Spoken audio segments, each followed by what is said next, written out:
anymore. No Joyce Bounty Hunters, no Raylos, no Ray Nobodies, no Kyle Ron fans of any kind. Mazer has just sent me a meme, probably some fucking Raylo sent, and it literally made me want to vomit. I might put up on the community pages just so you guys can have a laugh. No Raylos, no Disney sequel trilogy fans of any kind, but if you're a black pill, you're not welcome here either. It is changing, whether you like it or not. Whether you call yourself a Star Wars fan or not. Sorry. It has to. Because the fans aren't buying their shit. Okay? Yesterday's Ollie's videos proved it. I counted over 100 comic books of various titles not sold at the regular price at Ollie's for $3. Okay, including the high and mighty vaunted Han Solo one, in which Leia punches him in the face. You know, they basically reduced Leia to a non-feminine, dirty barmaid. Okay? That's what they did. There are many ways a woman can put a man in his place without resorting to physical abuse, which is what that is.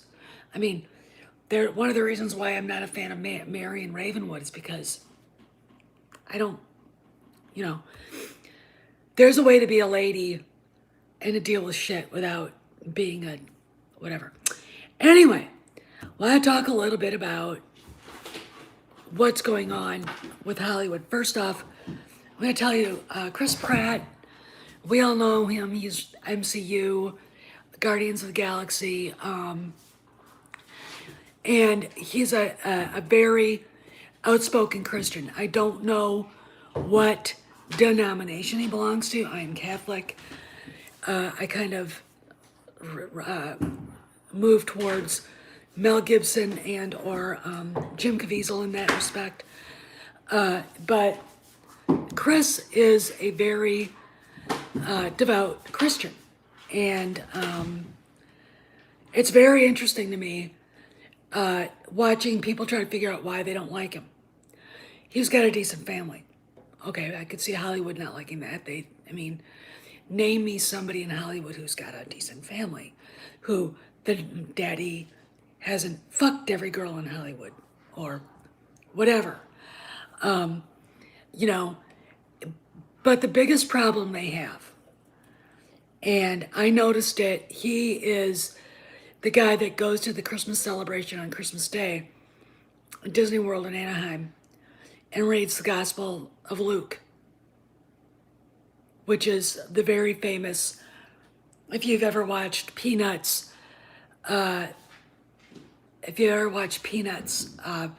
Christmas special, Linus reads that chapter, okay? Behold, the angel of the Lord appeared unto them, and they were so afraid. Okay, that. And it's really cool that he goes out and does this. He's like, you would never, Jim Caviezel's he's not part of that crowd. Chris Pratt is. He's got friends who go to bat for him, which will go into Robert Downey Jr.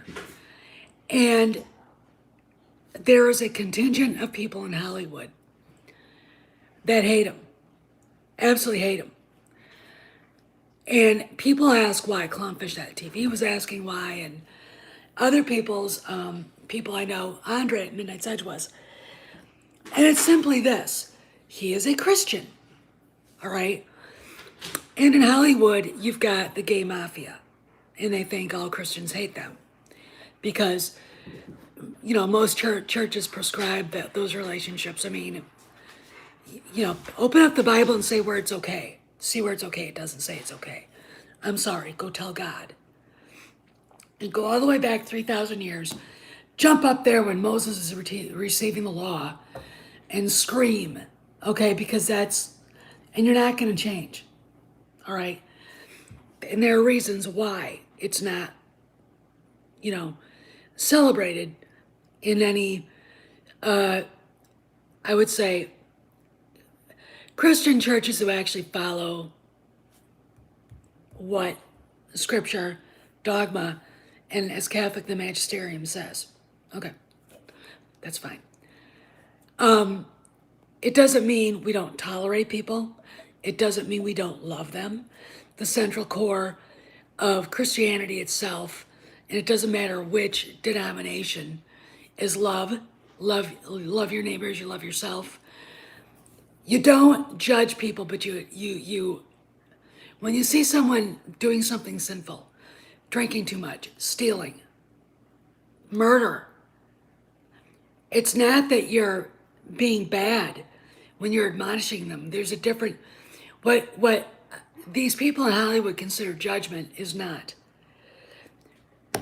They know they should be better people, but they want to live this way. And having someone like Chris Pratt in their midst, who's got a decent family, who's a very straight alpha male, drives them crazy because he is an example of what they should be. And they can't be. You got the gay mafia, you've got these man-hating, misandrous women running around like Brie Larson and, Kathleen Kennedy, all the rest of this shit. This trash, they're trash people. And he is a thorn in their sides. St. Paul would say a thorn in their sides because he reminds them of their shortcomings. Jim Caviezel does too, but he is so beyond them that they don't really pay any attention to him. They went nuts when The Passion of the Christ came out. It's anti-Semitic. No, it's not. It's not. I don't give a flying fuck what you think. It's not. Okay? I would know if it was. I would. All right? And I do admonish people for that. But and Jim Caviezel should have been nominated for an Academy Award.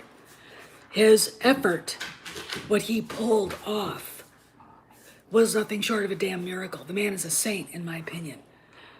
And he's a great guy. I mean, he's just a great guy, and he's one of those guys you want to hang around. And so is Chris Pratt. I mean, I have no problem with the guy. I don't know what the problem is. Oh, I know. He's a Christian, and he's a reminder of their shortcomings. And they hate him for it. There's a reason why Jesus said, remember, they hate you. They hated me first. Okay. Because he was calling out people who were righteous, who thought they were living in the law, and they weren't. Okay. They weren't.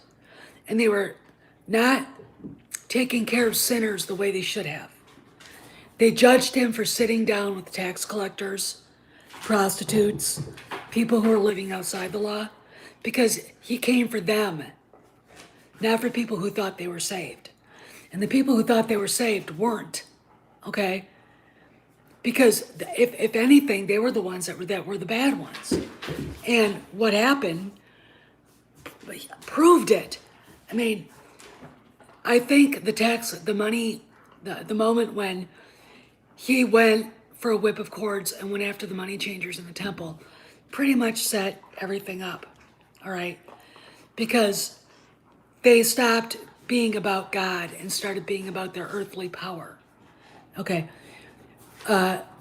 We had a pope when I was growing up named John Paul II, whose biggest worry was people's souls, all right? That's what we should be worried about. But you've got a consortium, a collection of people in Hollywood who are left-wing Jews who don't go to temple, who are atheists, pagans, who are fanatical LGBTQ lifestyle weirdos, and they hate it. They hate Mel Gibson for it. Mel, beyond anybody, is the last person who should be pointing out people's shortcomings. But his existence, bothers them. Now he's rehabbed himself, but he keeps away from those people, all right? he brings in too much money. People love him. Okay. Chris Pratt, as long as he does keep making money, he will be able to do that. So why am I talking about this? First off, Robert Downey Jr. went to bat for him. And of all people, Mark Ruffalo, who is probably one of the biggest anti-Christian bigots on the planet, did. But here's the deal. They like him. Chris is a nice guy. Okay. RDJ actually unfollowed everybody in the MCU and all the actors he was following and other movie people on Instagram because he's got this Echo charity that he's sponsoring, and it's like, okay, whatever. So there's that. And then there's this. Let's talk about this, Hollywood. I know enough people in Hollywood to know that there's really sick shit going down there. Okay. Has been ever since Hollywood was born in the city of New York. Satanism, sex cults. You wonder why more than one are worried about the borders keeping closed, all right?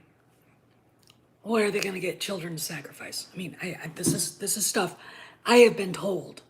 Okay, now there are people who've been thrown in to that cauldron that I don't believe are in there.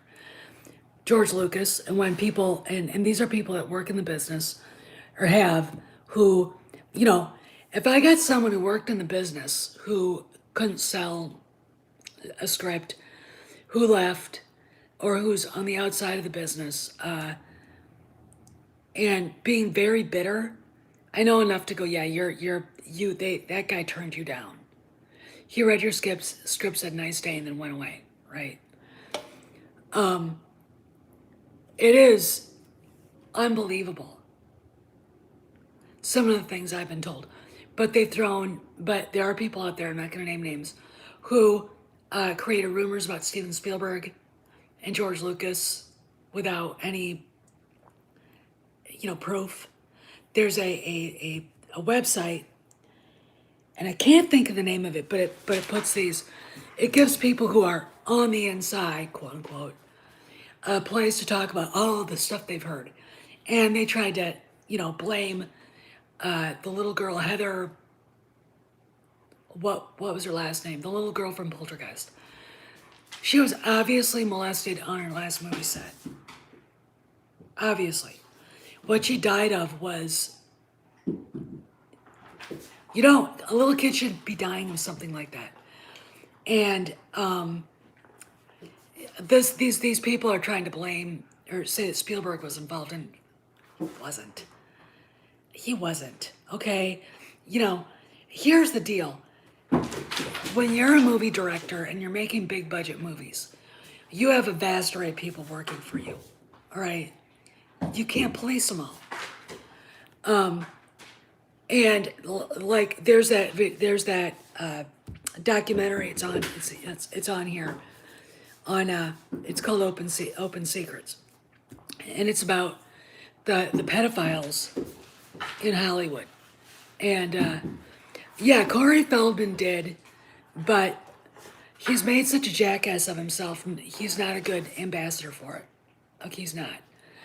And again, I think the issues that him and Corey Haim and others have gone through, they were part of the gay mafia.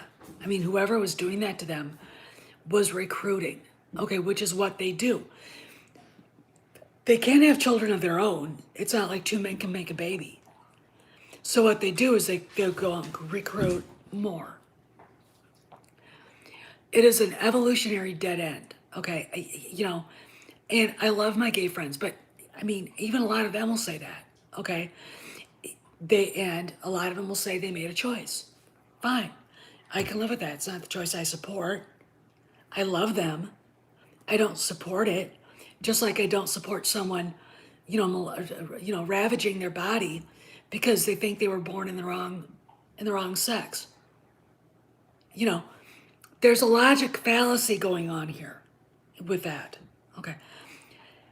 But there is a problem in Hollywood that goes far deeper than a lot of this. And I think Corey Haim touched on a lot of what was going on, but he's such a bad salesman for it that he can't move the ball down the field. All right.